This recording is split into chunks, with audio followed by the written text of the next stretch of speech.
Corey, anything to add to that? Well, no, I think Mr. Parker. How did you get involved with 411? Sure. I think he articulated it very well. We knew each other growing up, and really coming from the immigrant side, parents coming to this country from the Caribbean, trying to make a name for themselves, trying to make a home for themselves, really, helping me to come along as a first generation in this country, and being exposed to so many different things, from racism to being beat up at school because I was the wrong color. You look at those things and they can jade you in life, but you have the right structure at home where people are able to surround you and give you the proper perspective and turn that energy within. And I think with that, was able to go to school, went to college, UC Berkeley, graduated there, went on to go and work in consulting companies, Charles Schwab, different financial institutions.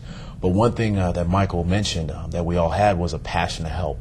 And I remember when he came to me with Life Skills and saying, look, we've done a lot, but what about the others?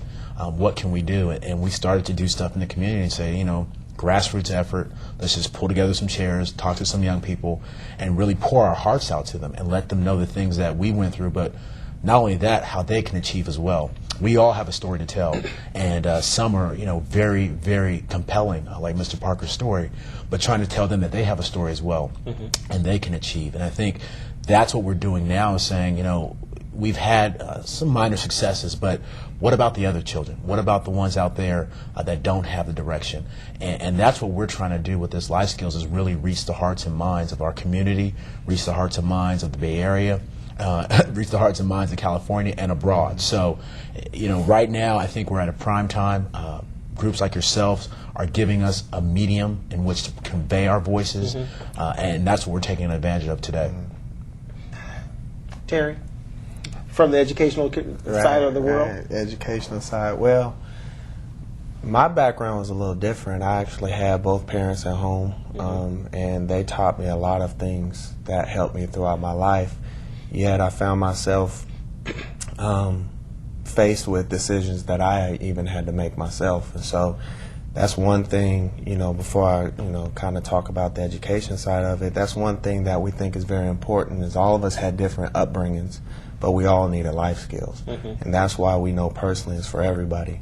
But by the time I graduated from college, I got into teaching. And so I realized very quick that once I closed my classroom, I had some decisions to make. Am I going to care about the kid, or am I going to care more about standardized tests and this, that, and the other? And my focus has always been the young people and kids. And so to Corey's point, we all had a desire to work with young people. And so as I was teaching in the classroom, Mr. Parker, Corey, myself would talk. We'd do different community service activities trying to help youth pilot life skills.